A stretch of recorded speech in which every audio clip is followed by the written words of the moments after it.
गोवाना में जंग चिनियोट रोड की तामीर और मुरम्मत का काम सुस्त रवि का शिकार हो गया। 3 दिन से काम बंद मशीनरी रोड पर खड़ी होने से शहरियों की मुश्किलात में इजाफा हो गया है, जबकि ट्रैफिक तातुल का शिकार हो गई। इसी पर मजीद बात करते हैं अपने नुमाइंदे नासिर अली से।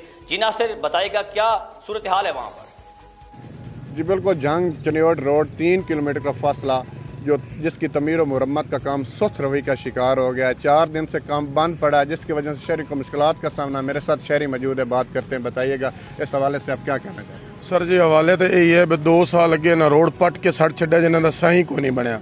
अगर 2 साल बाद भी आए तो हुण इस रोड मुकम्मल अजे महीना नहीं हुआ, रोड शुरू होया, कभी कितें बजरी का नहीं, कभी कितें लोक कोई नहीं। असीं तो इस वजह तो बहुत परेशान है। साडी तो अपील ही है जनाब वजीर आजम अगे भी तो जेडे साडे मुल्क दे सारा कुछ इन्हां दे अगे भी साडी अपील है भी साडे इस बुआणे दे उत्ते ना खास तौर पर मेहरबानी की जाए। इतना कि असीं परेशान है, उल्टा दुनिया रोड शुरू है तो दुनिया परेशान, एक साइड बंद एक साइड चलती है।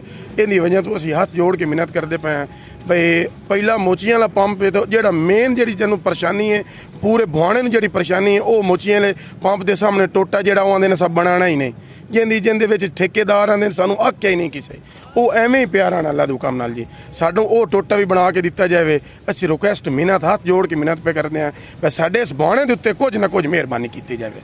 बिल्कुल, शहरियों की बात आपने सुनी। उनका कहना है कि हम इंतज़ामिया और हुकूमत से मुतालबा करते हैं कि इसकी तमीर और मुरम्मत का काम जल्दी किया जाए ताकि हम मज़ीद परेशानी से बच सकें। जी शोरकोट से खबर है।